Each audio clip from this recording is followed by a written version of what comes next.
talking unless y'all giving me land and 2,000 or more every week. You hear me? I'm not talking unless y'all giving me likes, commenting, and subscribing. You hear me? Okay. Well, hey, B, it's JamiThatsMe here. Listen, before we get into what we're here for, listen, y'all let me know y'all thoughts about the intro, right? I hear some people that's like, Jami, you better not remove that intro. I heard one person say, Jami, when you gonna get rid of the intro? And you know, I have thought about getting rid of the intro, but then I'm always gonna comment like, no, do not delete the intro. And I'm like, okay, that's interesting because I was thinking about it, right? And now I'm trying to see, do I want to keep her audio and I just want to say I'm not talking because then y'all will understand where we coming from, or do y'all want to keep it, oh, you know what I'm saying, for the time being? All right. Let me know your thoughts down below. But aside from that, we are here to talk about, of course, Quad Web of Married to Medicine, as well as Karen Huger, just a bit more. All right. We do know that Ashley Darby and Gizelle Bryant have spoken out since Karen's arrest and her being locked up and everything, since her sentencing. And I do want us to touch on that in just a second. But first up, who I want to get into first is I want to get into Quad Web. All right. I want us to check out Quad and to see exactly what it is that she had to say. As far as, you know, she went over to virtual reality. And when she went over there, of course, they had like a few questions and things that they wanted to ask of her. And I want us to check it out because she does talk about, you know, a few of the different cast members and everything. All right. So just give me some time as you guys go ahead and like up the video. I will be pulling up some things for us to get into. All right. So here's the first video. Okay. Who do you think on your show is the biggest traitor and why? Oh, the biggest traitor. So the traitor will be a person, when I think of a traitor, that means someone who is probably kind of flip-floppish. You know, one day they're here, then the next day they're for you, the next day they're against you. Unfortunately, I'll have to say Simone. Really? Yeah. Why do you feel that right now? Yeah, I just rather not say because it's just going to take me to a dark place. Ooh. We're doing very well right now. We're doing very You and her well. are? Yes, we are. Okay. I like to keep it that way. Okay. So Quad has labeled Simone as one of the traitors. Listen, Peacock, y'all might want to take Quad's advice and see if Dr. Simone will be willing to go over there and play with the rest of the traitors. All right. I would love to see her in action and see if she'll be able to finesse the people in the way that Quad feels that she does, since she's a flip-flopper. I'm surprised she gave it to Simone, but not. No, actually, I'm not surprised. Actually, I'm not. Because Simone, I do feel like you have given us a little bit of a flip-floppy energy, just a piece, and I like you more when you stand in it, you know, when it comes to Quad and how you feel and stuff. So, and you typically do that, but I feel like you just been kind of like, it's been a little shaky this season, okay, when it comes to you for me. So, not fully surprised, but I do think that she could have said, you know, there's not just one individual there, right? I do feel like there's multiple ones. If you want to say a person that's flip-floppy and one day you like this and then the next day you're like that, I would say that would be Dr. Heavenly. And Quad, I think you would have been well within your right to say that, considering the fact that Dr. Heavenly has said things about you. Okay. So yeah, because that's flip-floppy within itself when you say things like, I'm gonna say it and I'm gonna take it back. Okay, it's giving flip then flop in my personal, but those are just my thoughts. But she labeled Simone, and I don't think she's fully wrong with what she's saying. Make note of that, okay? I just think it could have been another one added on, but she could only choose one, and so she chose Simone. So y'all leave y'all thoughts about that and who you think the biggest traitor is over there on the show. All right. Next up, I want to get into the next question that she was asked. So let us check that out, honey. How long do you think Sweet Tea and Greg will be married for? Oh, now that's not for me to speak on, although she did have a good time speaking on my man on her YouTube. And with that being said, I don't think long. Well, I'll say this. How I feel in this moment, I feel like y'all are on a show, and it's been things happening between, you know, the past, and I feel like it's okay to speak on how long you think they're going to be married. being that you were married to him and being that you see that there hasn't been much of change, I think that it's okay to be honest. To be honest, you know. And not long is something I have to agree with. That's the sip and the spill. That's what it is. That's what it is. I mean, but here's the thing. They will fight. They will go so hard to try to prove everyone wrong, even if they hate each other. So they could be living under the roof, hating each other, and still staying together because they don't want to prove everyone right. It's almost like they have too much pride type of thing. Yes. So they'll be led by pride. So with that being said, let me retract that. They may stay together. With Quad saying that, Quad, I think you be tuned in over here. So hey girl, hey Bookie Doo, how you doing? You be tuned in sometimes. You know, I don't always give you favorable commentary, and sometimes I be on your side, sometimes I don't. Okay, but I will say this: I think that she's 100% right. I definitely agree that, and I've said it plenty of times where I felt like T is going to stay to save face. And that's one of the worst places you can be in a relationship. When Quad talk about them being under the same roof, living in the same house, can't stand each other. I feel like she was definitely speaking from experience. When she had to sit down at one point with Dr. G and they had the whole spiel about, you did this to me. Well, I did that to you because you did that to me. You know, when they had the whole spiel about things that happened and Quad was able to get him to admit, okay, to his abusive ways on camera. Yeah, I think that before that, you know, she got to that place of being 1000% sure about that divorce. I think that she experienced everything that she just said in this video. And I do believe that Quad may have tried to save face for a number of reasons. And I actually, you know, I got to be honest and say I am glad that she made the decision to fuck what people think and get your ass out of a relationship that's not serving you. Okay, taking away your mental. All right. And it's getting physical. Absolutely not. I think that she was saving face, probably potentially, you know, with the friendship with Mariah. Mariah's married. Maybe most of Quad's friends were married and she wanted to stay in that number. In addition, I think being a part of this show, being married to medicine, not wanting to not have that title, which would then lead people to make her feel as though she's not valuable because she's not. So I think those things definitely played a factor. You know, in my head, I'm thinking about when Phaedra said, well, you know, I feel like if I would have still been a part of this group, you know, I would have, you know, stayed married because this group advocates for that. They can advocate all fucking day long. At the end of the day, it's your life and it's your decision. So if you ask me, no the hell not, you would have stayed with Apollo and he got a Fed case. Absolutely not.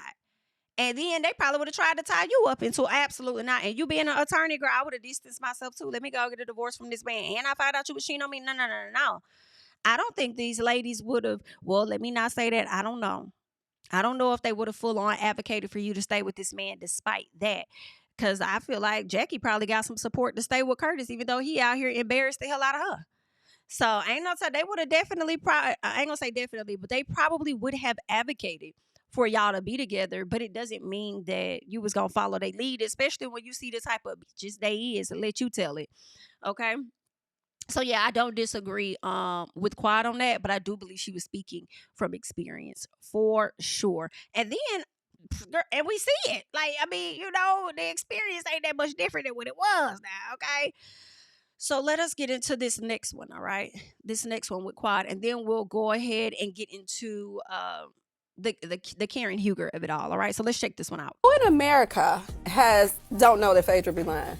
Now, you even know that, honey. You don't hang with her all the time. And you know that. We all know that. That was not shade, that was facts. Okay? So you can't be mad at that. We knew that she lied about how many months pregnant she was back on RHOA. We knew that. Okay, we can pull the facts. We can pull that. You know, guys, it's out there. We can all recite that. Yeah. Yes, please. We also knew that she lied about not saying what she said in reference to the whole Kandi and Porsha thing.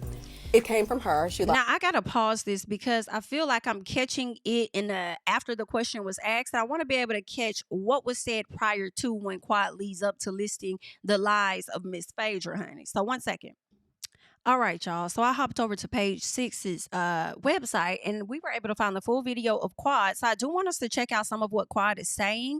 It looks like she's about to go into the piece about Contessa, and then I want to find the piece where she speaks on Phaedra. All right, so let us check out what she had to say about Contessa first. What? Contessa did a little something. Okay, with this whole thing with King and Gregory and all of that. And so one moment she's like, no, you know, she doesn't think that the Lawrenceman should be around and this and that and the other. And Gregory overreacted when he was quote unquote pressing charges, which were never a charge, on King. And then I see in the next episode, she kind of flipped and was like, well, you know, don't you think they all could be in the same space at the same time? I mean, you know, we all are adults and no one wants to see their ex in their face.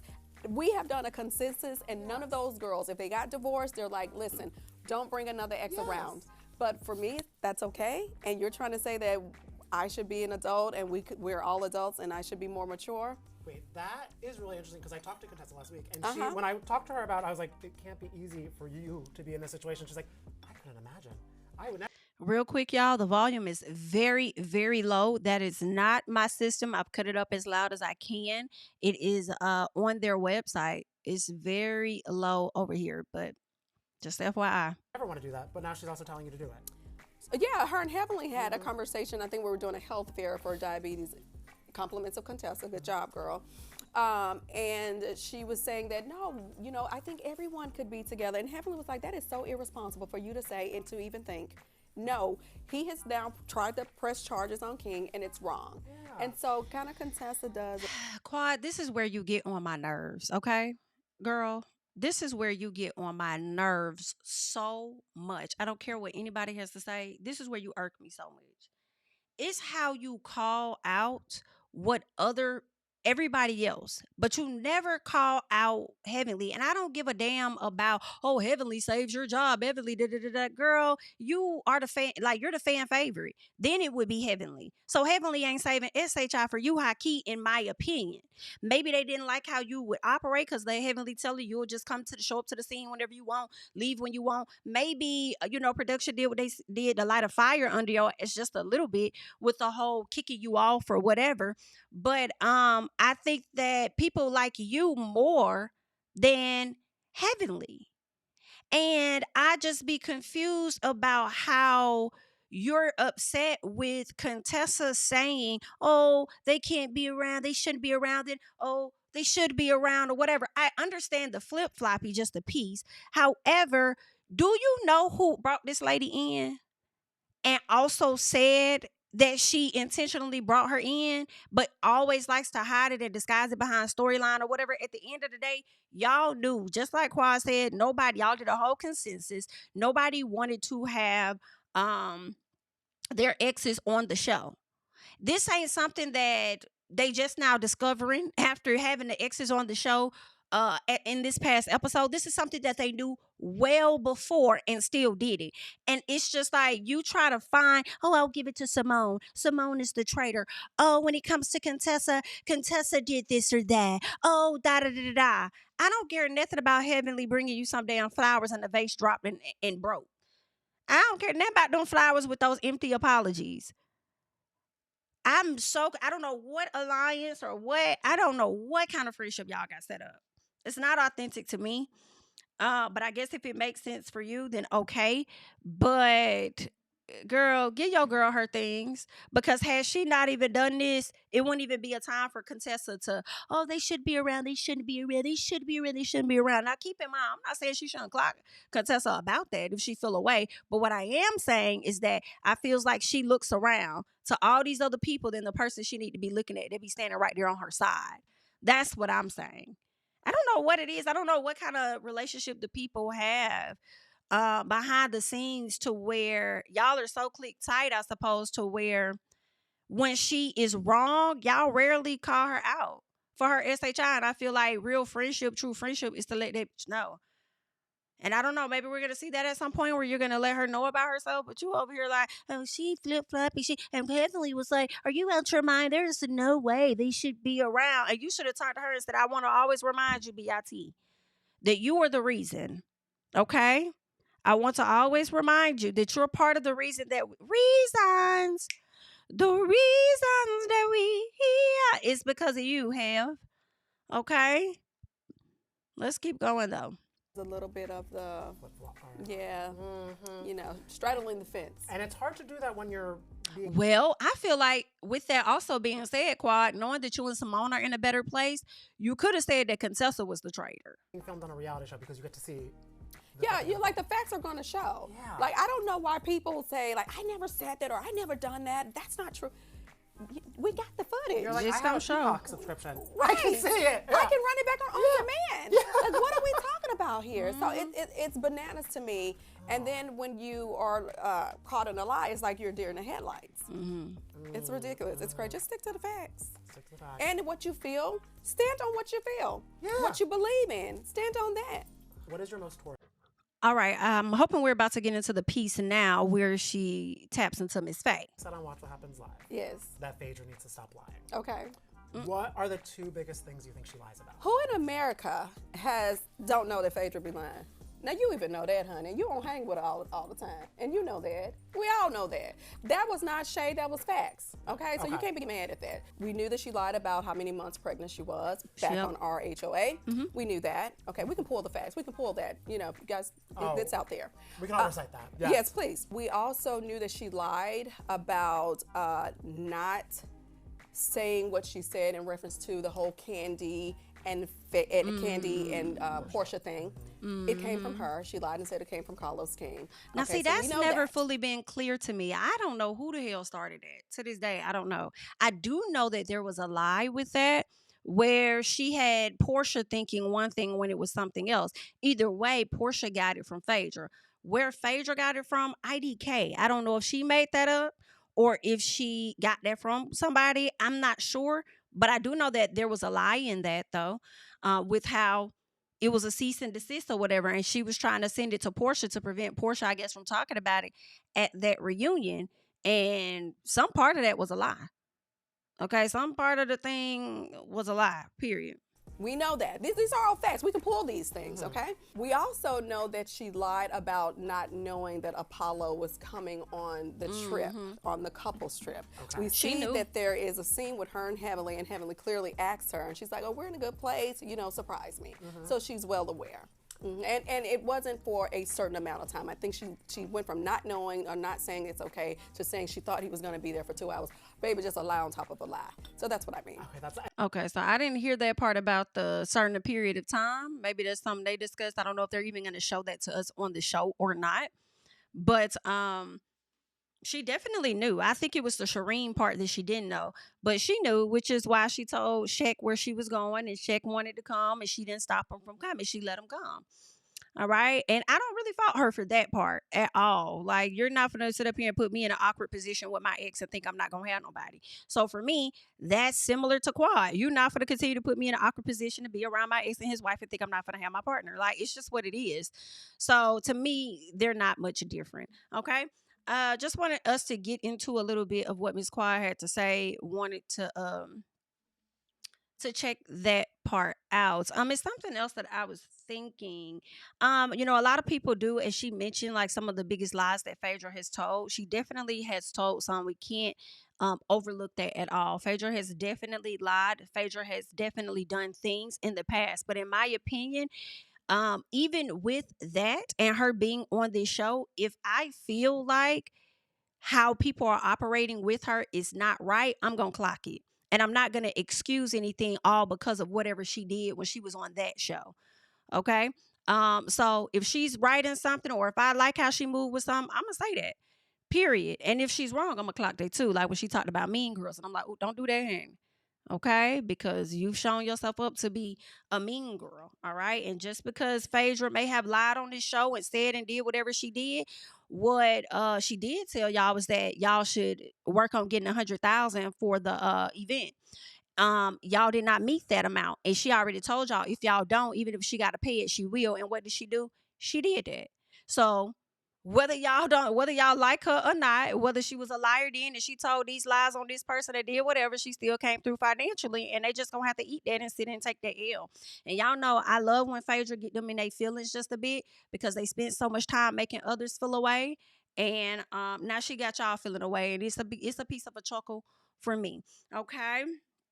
So that's that. But now I want us to go ahead and switch gears, and I want us to get into Karen Huger just a bit. I want us to check out, and it's a long video, so I'm gonna go ahead and fast, make the speed a bit faster, and hopefully you guys are able to catch on and hear everything. If not, you should be able to slow it down. But what we're gonna get into is Ray giving his statement. Then I want us to get into Miss Karen giving her statement, and then I want us to listen to what the judge had to say to Karen. All right, so let us go ahead and get into that, child.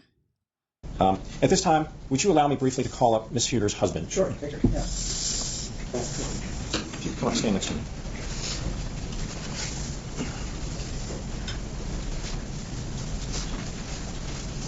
If he wants to testify, he can do that, or he can stand there, your choice. This will be brief. I think I can just have him stand right here. In a loud, clear voice, tell the judge your name. Raymond Huger. Good morning, sir. Who are you to Karen Huger? I'm her husband of 28 years, and I've known her for 30 years. And do you have any children with Karen?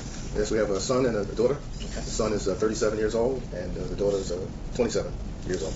And are they doing well, successful? They're doing very well. They're doing very well. They're both very well educated and very successful in their chosen fields. You are aware of everything Karen has done in the last few months regarding her recovery, is that right? Yes, I'm very aware of her, rehabilitation or treatment center. I actually had correspondence with a therapist. I talked to a therapist on the phone several times while she was away. I also exchanged emails concerning her progress. And actually, they were pleasantly surprised at how thorough she was and how anxious she was to complete the program and how she participated and worked very hard. I don't know if they wrote that in the document, but that's what they told me verbally. And tell the judge, how is she doing? She's doing very well. I'm actually surprised because it was such a traumatic incident, and I was scared to death, because of the accident. But she's recovered. It's been a year since that time, and she's actually dedicated herself to looking forward to helping others and not have this situation happen to them. She's also have gotten closer to God and, talks about her faith a lot more than she had in the past. She's certainly very remorseful for the incident, and certainly feels like it's something that really woke her up and turned her into a little different person. And as far as I understand, I don't think she's had a drink at all since that incident occurred. The judge says, sir. Baby, why y'all let Ray get up here and say all of that? Because as far as you're aware, you don't think she had a drink at all. Ray, you always say that. You always be like, you don't think so, you don't think this and that. That means that do you and Karen live in the same house? Do y'all be around each other like that for real, for real? That lady probably just snuck her a little piece of something. Okay? As far as I know, I don't think she had anything at all. Of course, he's not going to get in front of the judge and make his wife look bad or say anything bad. You know what I'm saying? But I don't really think this helped at all. But it's good for the judge to see that at least her husband is supporting her. Okay? So, okay. Certainly going to order your wife to perform a number of conditions, maybe for years. What can you tell the judge about Karen's willingness and ability and the confidence you have that she's going to follow through on every one of the conditions the judge may impose? Oh, I'm very confident that she would follow through. She's tenacious and executes well if she understands it's something that she thinks is important to do, and I'm sure anything that you describe would be something that she would consider to be very important to do. She's a self-starter. She was a homemaker but became an entrepreneur and opened up several different businesses, which would take a lot of energy and dedication to do that kind of thing. And she's been successful in those endeavors. And just like the people at the treatment center said, that she's very anxious to become the new person and move forward from what she had been before. Let me pause this and say, when I listened to the earlier portion of this, the judge did not want anybody recording, having their phones. He wanted their phones to be off or whatever. He did say that this was put on Zoom, so I don't know if they're going to release the Zoom footage. But he asked at one point, if anybody has a cell phone or whatever, turn it off. At some point, Karen's attorney approached the bench, from my understanding. I believe it was either her attorney or it was the state. Whatever it was, when they went to the bench, you could hear the conversation clear as day. And I'm like, Your Honor, do you know that one of these attorneys got their cell phone in their pocket and they recording everything? Because now that this has been released, Could they get in trouble, or are you okay with that? Maybe not, because they're a part of the court proceedings, whereas everybody else isn't. So maybe it was safe for them to have it. But child, I know they was recording. I'm like, are you gonna get them your honor? Because when y'all go up there, y'all be whispering real quiet and be talking to stuff. We not supposed to hear it. But we kind of heard a little piece of it because somebody had their mic on them. So let me know if they're gonna get in trouble, your honor. But let's keep going. Is there anything else you want to say to the judge about what he should do today? Well, I want to first thank the judge for the opportunity to speak. I appreciate that. I also, when I look at all that she has done since that time in terms of actively participating in various programs. Now, she actually wanted to go away early on last year when the incident occurred. However, she was just at the beginning of taping the show, and it was a weird situation. This is why he shouldn't have talked. Because let me tell you something. He don't know no better. Ray does everything right for the most part. He don't find himself in situations like this. And even then, she should have been better prepped by her. He should have been better prepped by her attorney. Before I get to that thought and don't want to lose it, I remember them saying that Karen fired her defense team or something like that, fired her team. And it seems like she fired the black man, went and hired this white man, hoping that it was going to change something, but you hired him a little too late. Had you hired him earlier on, Miss, I have 3 attorneys, when you sat in front of them people at the jailhouse, how about you got 3 attorneys? You could have gotten a better attorney out of the 3 to represent you, and they would have stopped that SHI that same month. Okay? Once they got that footage and showed it, they would have said, you don't want to do this.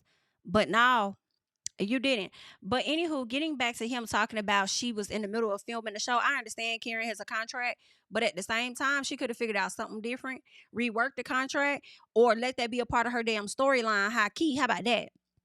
You telling the judge that, she wanted to go off to the center and do this and that, but she was in the middle of filming the show at the time that everything went down. Ray, you think that you're defending her, and honestly, in that moment, you weren't helping her. I know if I was a judge, I'll be thinking, okay, so what about the month she weren't filming before we even went to trial? So she could have pled guilty at any moment before trial to avoid trial. We could have moved on. Matter of fact, reflecting on the show, she could have made this a part of her storyline with what all happened. She could have went away and got the help that she needed. We could have saw Karen take on more opportunities to speak, tell her story, talk about what she did wrong, how she's going to do better. But instead, we got a grandstanding, okay? We got a grand dame standing, talking about she's going to be vindicated. No, ma'am, that's not how that works. That's not how that go. That's not what you should have did. And then didn't want none of your friends to come up against you when they should have came up against you, if that's what was going to help you at that time and keep you free, potentially, because today's judge or this week's judge is not last year's judge. See, last year's judge probably would have gave you a bit of leniency because your DUIs are so old. But because of how you showed up, and it happens every time when you just act so high and mighty.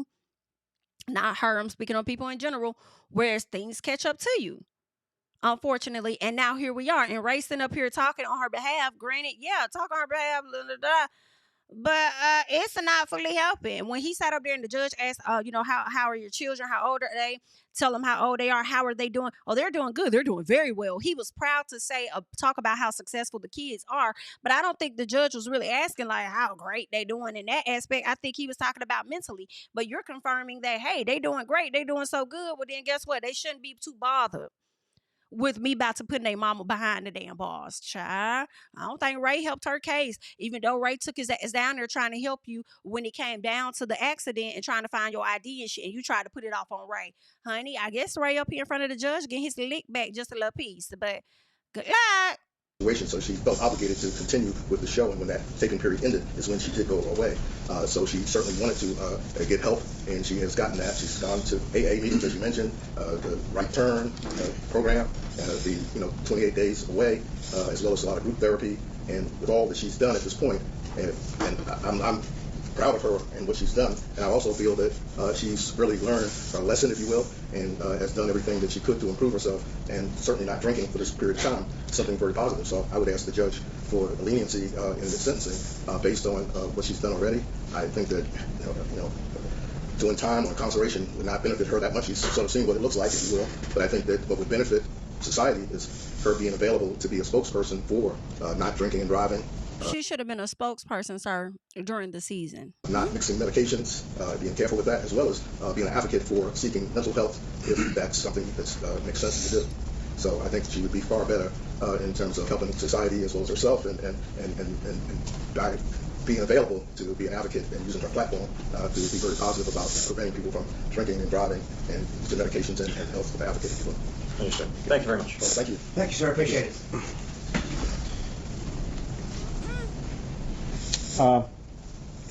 Your Honor, I think most people in this world establish a career. They go to work every day. They want to make good wage, good income. They provide for their families. They want to enjoy success, and they want to enjoy the indulgences of being successful that life brings. And many people do all of that, and very little or maybe no part of their lives are dedicated to helping others outside of their sphere. Ms. Huger has been able to enjoy success, but has also used her success to promote causes that help others, causes that are important to her, whether it's survivors of sexual assault, people struggling to help a relative dealing with dementia or Alzheimer's, helping mentor children in her community to be successful professionals, during COVID, providing masks to first responders, providing backpacks to children in various communities of the state. She is a good person. She has been gracious through this experience in dealing with me, and I can tell you she has been willing to follow every recommendation that I have offered to her. And she has accomplished a lot in a short amount of time that I have dealt with her. And because of that, I think the court can have confidence that the prognosis is very high, and she's going to successfully complete whatever probation you impose upon her, and that we have achieved various interests that come from a case like this, of deterrence, of rehabilitation, of accountability. Given the passage of time and her good works and her commitment to her recovery, I'm going to ask you to impose a suspended sentence. I recommend 3 years of supervised probation with a condition that she successfully complete the SunCloud Intensive Outpatient Program and any recommended aftercare program. I recommend that you order her to complete 2 AA meetings per week for 52 weeks, that she obtain a home group and a sponsor. I'm going to ask you to make it a condition that she continue in individual therapy. I expect you will order her to install the interlock on any vehicle. And I'm going to ask you to impose a condition of probation that she participate in the SoberLink alcohol monitoring program. Again, I am asking that you impose a suspended sentence. If you think that there is any stricter requirements that should be imposed in this case, I would ask you to order her to serve a term of home detention through the Alert Home Detention Program. And I thank you. Okay, so I have to pause right there because as he's listing off the different things that Miss Karen does in the community, she didn't do a whole lot of that on the show. We did see where she had to sit down for the ladies that may have been SA'd, so that was a good event under her. However, the judge, I know I would be thinking that, you know, even with all of those things that she has on her belt and being an inspiration and a mentor and someone to look up to, she still chose to operate a vehicle the way that she did. Okay, that literally could have took her life in someone else's. So it's sad because those are the things that they're going to mention and beef up to show how great the person is to the community, how much of an asset they are to the community and things. But then also at the same time, those very things could work against you because the judge could think about it in the same way that I have. Okay, you mentioning all of that and that's great, but why she ain't think about that before she did what she did? Like, so it could still hurt her. But I'm hoping we're about to get to the part where Karen opens her mouth and she shares her thoughts, and then we'll get into what the judge says. Thank you, Mr. Martella. I appreciate it. Ms. Kramer. Thank you, Your Honor. You're welcome. Your Honor, Mr. Martella started his presentation by referring to not simply driving down the road, speeding a little bit. Wrong. I should have handled the situation. Use my unique resolved and Treatment programs, the AA, I understand she's already done the MAD Victim Impact Panel, which is something the state always recommends as well. But we would ask for the 6 months of executed incarceration at this time. Again, it was a collision, as Mr. Martella indicated. This is not simply driving down the road, speeding a little bit, or swerving. This was a collision where her car started to smoke. It was inoperable. And she's extremely lucky that she did not hurt herself, nor anybody else. And the state does not believe at this point that Ms. Huger has fully appreciated and taken accountability for her actions at this time. And that's the state's recommendation. Thank you, Ms. Kramer. Ms. Huger, is there anything you'd like to say before the court imposes its sentence? yes. We have to hear from you. I prepared a statement. Didn't want to forget anything. Your Honor, I want to apologize for taking this case to trial, but I also want to thank you for allowing me to have the trial. I think it was the mirror I needed to take a hard look at myself and the direction I was headed in. I think my prior cases, I showed up to court, followed the advice of my lawyers, got the case resolved, and went my way. I like to think I took the cases seriously. But this certainly has been such a much different experience for me. An experience that demanded that I take a look at myself, truthfully. I think for many years I was putting a Band-Aid on some personal history that was leaving me very unhappy. It is possible that just like taking daily medication for high blood pressure and cholesterol, I just thought medication for depression and anxiety was something that came with the territory of getting older and having more responsibilities and more to worry about. And certainly there was a sense of entitlement that I should be allowed to keep on consuming alcohol. I have been successful. It's been 15 years since my last DUI. Why should I give up the social indulgence? Well, this case is why.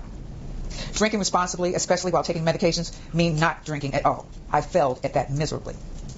I understand how lucky I am that I hit a tree. Thank God I did not hit a pedestrian. In recovery, I was told of a young man named Kevin who hit a tree when he was 17 years old. Kevin was in a coma for 30 days. Kevin is now permanently brain damaged and his life will never be the same. Wow. I asked God, why not me? The only answer I could come up with was that I was spared because I have a responsibility to use my unique optic lens and teach others and affect quite possibly millions of people with the message of not drinking and driving. I understand better the brutal clarity of the fact that when you're behind a car driving, you're not just driving for yourself. It's my responsibility to make sure my community members make it to their destination safely as well. I want to thank the officers who came to my assistance that night and apologize for my attitude back on March 19th. They were truly professional and gracious toward me at a time when I was not. The body cameras definitely prove that they were right and I was wrong. Were they? I should have handled the situation differently. Very wrong. Girl. Your Honor, I have a lot on my plate now, but I understand this is all for a very good reason. I will not let you down. I will not let my community down. I will follow through on everything I am currently doing to maintain my sobriety and everything you ordered me to do. And I can assure you that AA is going to remain a part of my life for the rest of my life. I will graduate out of programs, probation, and interlock terms will end. But I know that the relationships that I'm creating with AA could and should and will last a lifetime. Those relationships are the greatest offer that I can offer you of my terms of sobriety and success. Thank you. Thank you, Ms. Hugo. I appreciate your comment.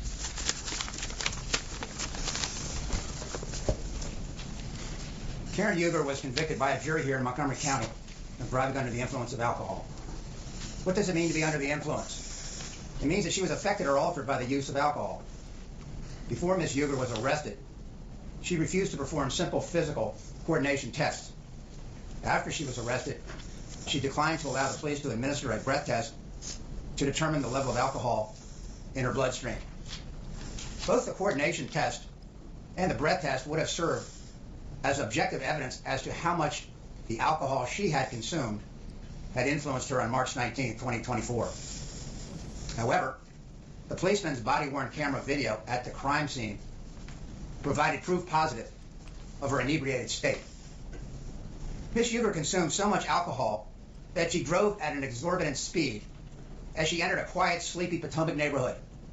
She drove so fast and her coordination was so compromised that she flew her car onto and over a median where it sheared off a pedestrian crossing sign and spun around, slamming into a tree and landing on the grass. The impact was severe enough to crumble the front end of her Mazda and leave Ms. Huger pinned behind deployed airbags in a drunken stupor. Ms. Huger stumbled around the newly formed accident scene. Her eyes were wild and wandered, focusing neither on the paramedics nor the police as they endeavored to ascertain the causes of the accident and her physical condition. Despite her alcohol-induced confusion, they persisted in trying to engage Ms. Huger. Her speech was mostly unresponsive, evasive, and slurred. Her disheveled hair and clothes, inexplicably, never seemed to bother her. Ms. Huger demonstrated drastic mood swings. For example, one minute she was telling paramedic Han how pretty she was, and the next minute she used a crude phrase to dismiss her. Child. She babbled incessantly as she was being driven to and while at the police station. Ms. Huger's bizarre behavior and demeanor were the result of her choice to consume excessive amounts of alcohol. The jury has found the defendant guilty of driving under the influence of alcohol and negligent driving, failure to reduce her speed, and failure to notify the Motor Vehicle Administration of her change of address in 30 days. So what is the appropriate sentence? Karen Huger is no stranger to driving drunk on our public roads. In 2007, she was found guilty of driving while impaired by alcohol here in Montgomery County. She was afforded a sentence called probation before judgment, which prevented her from receiving a license revocation or long-term suspension. This sentence for first offenders in Maryland is typical and usually comes with a requirement to attend an alcohol education program and a lecture from the judge as to what penalty would confront her should there be a reoccurrence. For most people, the uneasiness, expense, ignominy, and lecture from the court deters future drunk driving. One would think Miss Huger learned her lesson in 2007. In 2008, before the ink had dried on Miss Huger's probation contract, she was arrested in the Commonwealth of Virginia and charged with driving under the influence of alcohol. She had an alcohol level of 0.08 or above, which is above the legal limit. Her case was plea bargained down to a reckless driving offense, for which she received no jail time. A mere 3 years later, in 2011, Miss Huger chose to drive drunk again, selfishly putting her drinking and driving desires and habits ahead of the public's safety. This time she violated the drunk driving laws in a third jurisdiction. She was assessed a fine once again and maybe received a stern warning from the court. Karen Huger certainly had the hang of working the system by 2011. And all prior warnings had gone in one ear and out the other. Maybe getting caught for driving drunk was expensive and time-consuming, but she remained undeterred.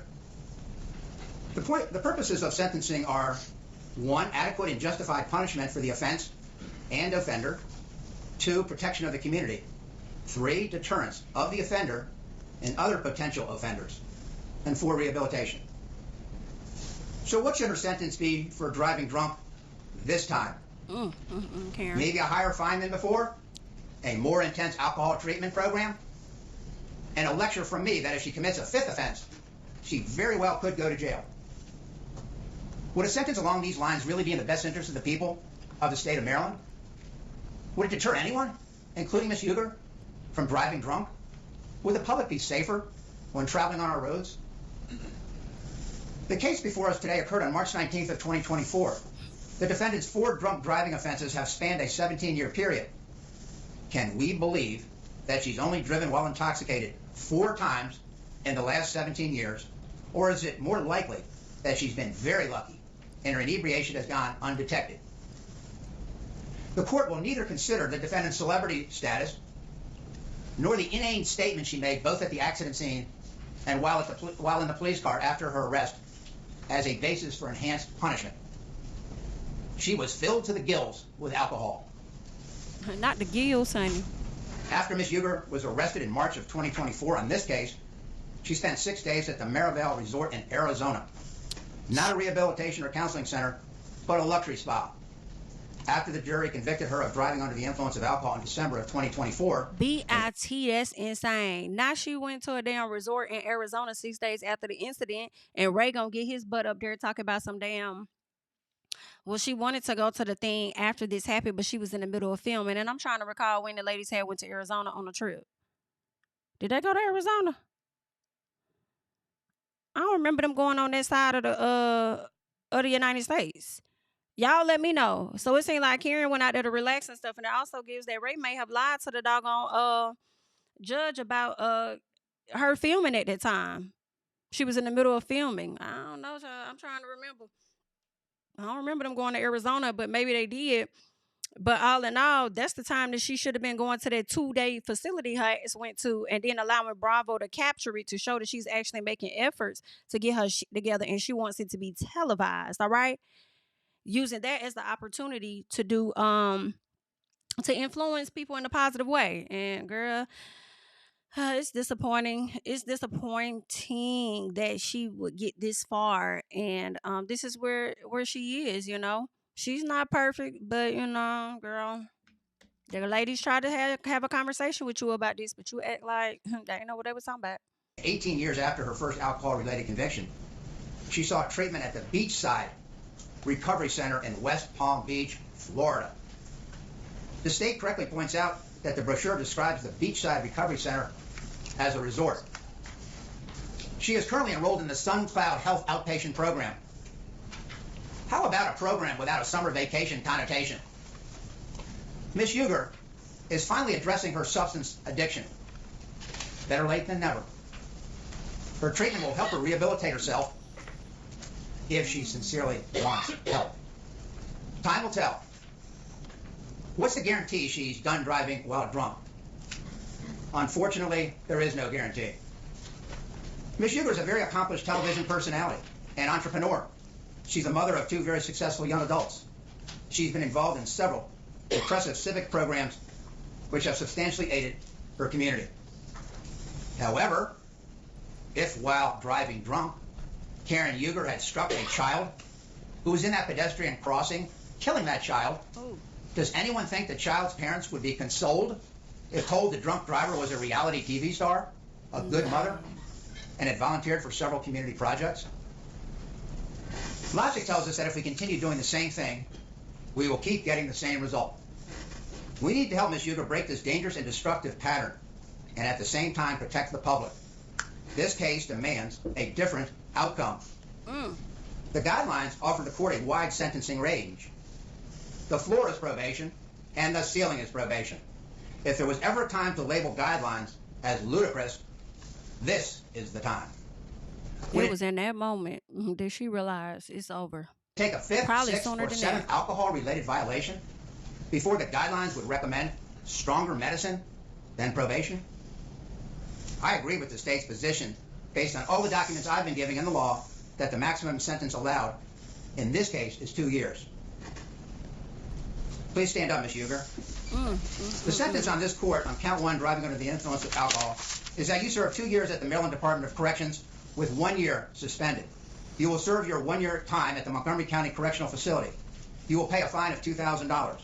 Upon release, you'll be on probation for 5 years. After 3 years, if you have complied with all the conditions of probation, the remaining 2 years will be unsupervised. The conditions of probation are as follows. You must be supervised by parole and probation. Your probation begins upon release from jail or incarceration.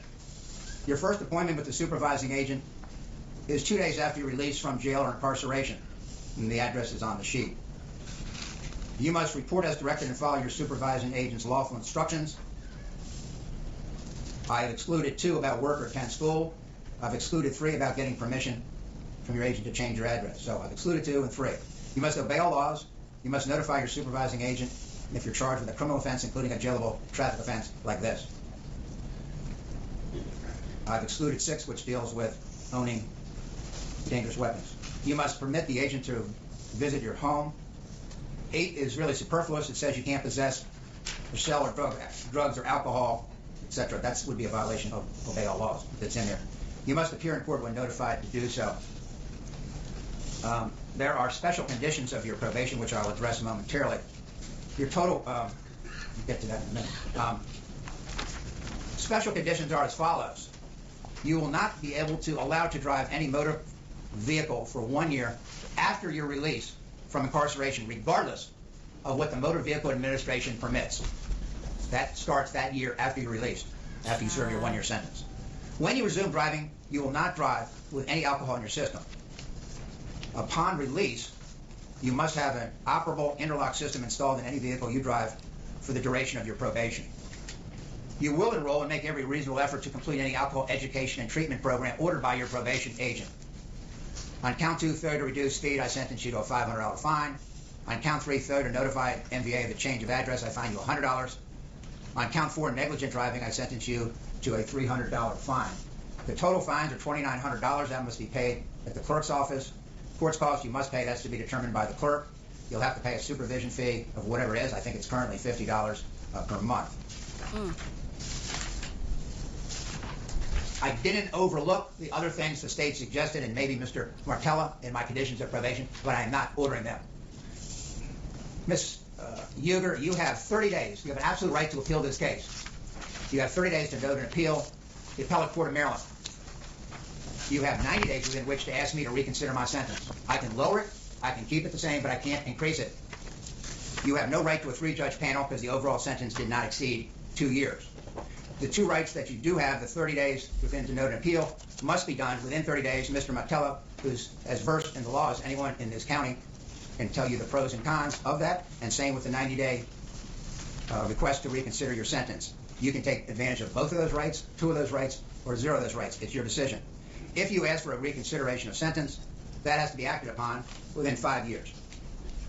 All right. Is there anything that I didn't address, state or defense?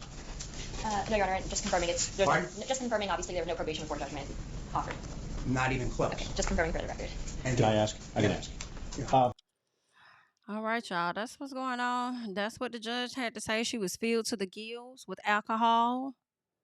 Very unfortunate, you know. Getting the DUI, not cooperating, but cooperating enough to fly out to Arizona to a luxury resort for about 6 days, vibing, relaxing, chilling. Girl, Karen, you really did do this to yourself. It is an unfortunate situation to see you at this age having to go through what you go through as far as being in prison, jail. I be getting confused because I'm hearing prison, then I'm hearing jail. If they say corrections facility, I will believe that's prison. But if it's like a county jail, I don't know which one's worse. I know I would never want to be there because I'm not made for that.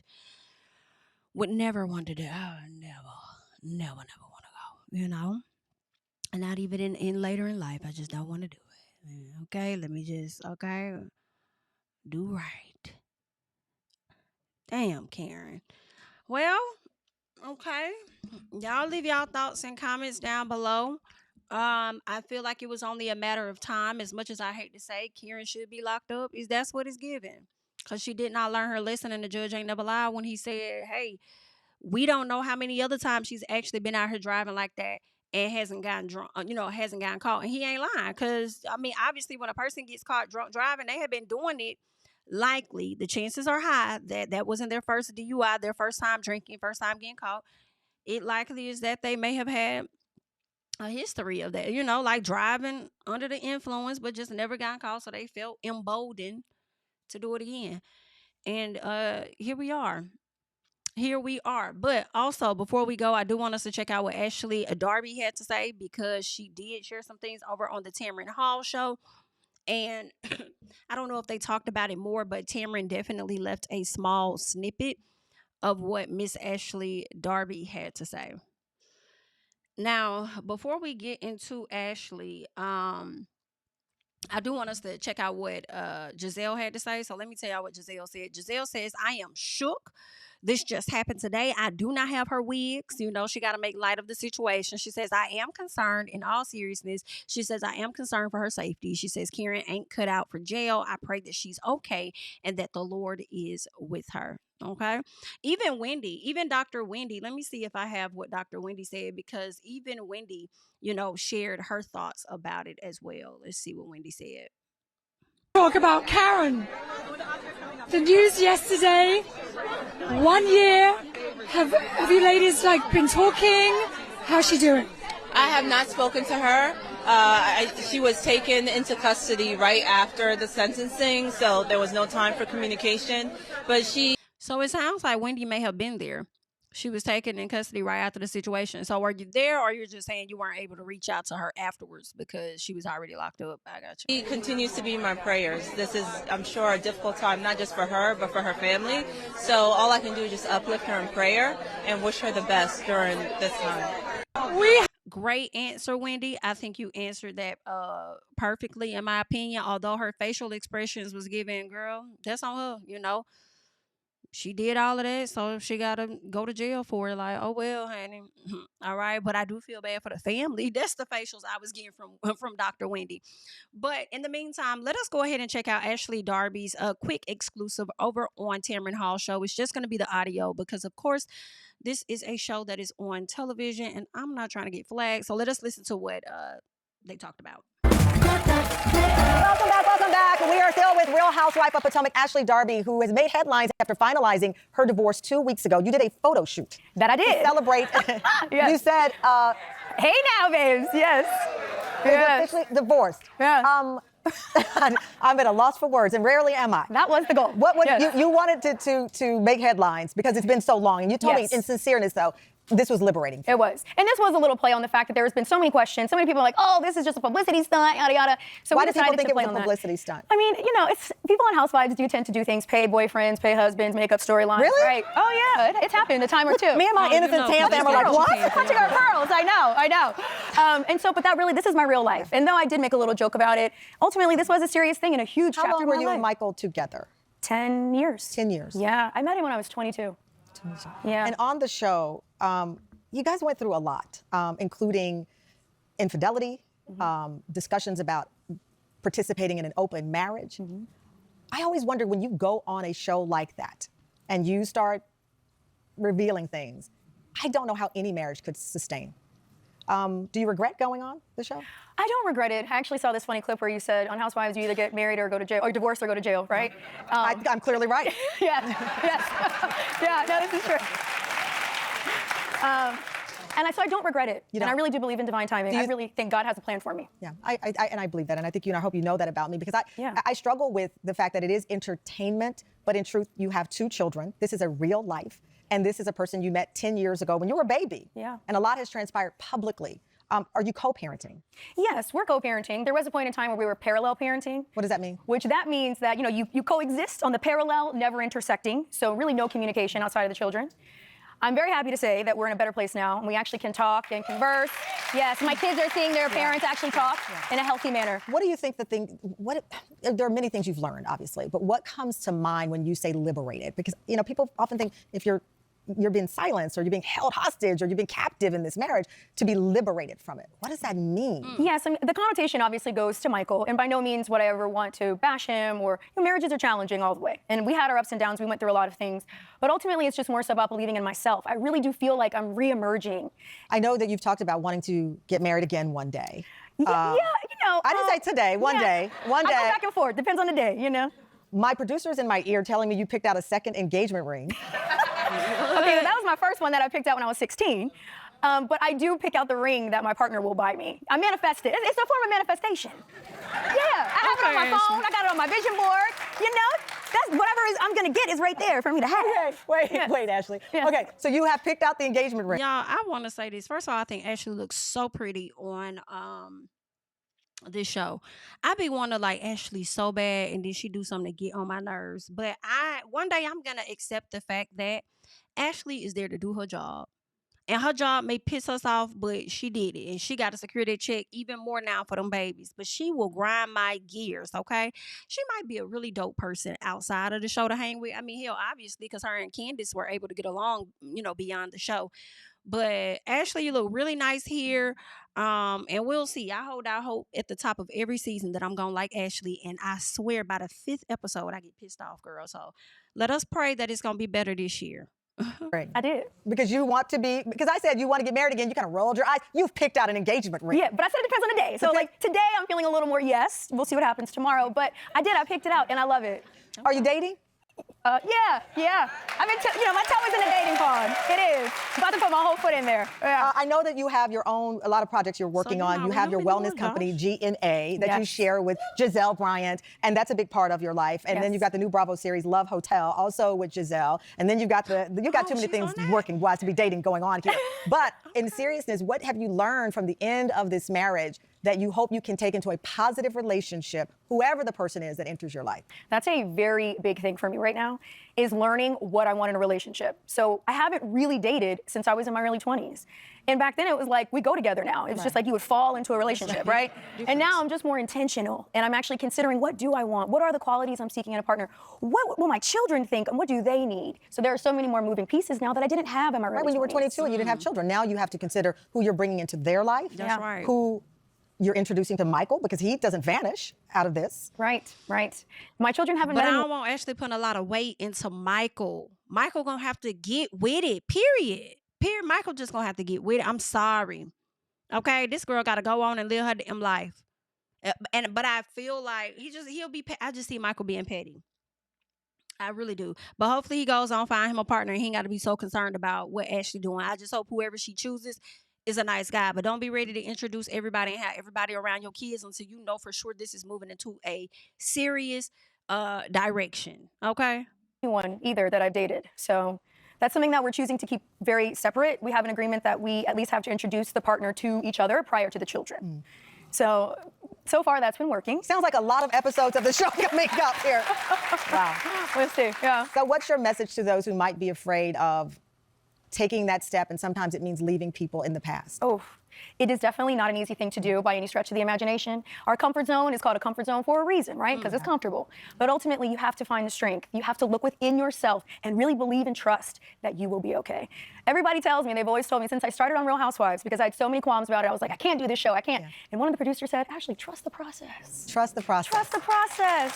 Well, Here we I are. appreciate you coming on. And Thank we'll be you. watching the process that you trust on part 3 of the Real Housewives of Potomac reunion. It airs Sunday.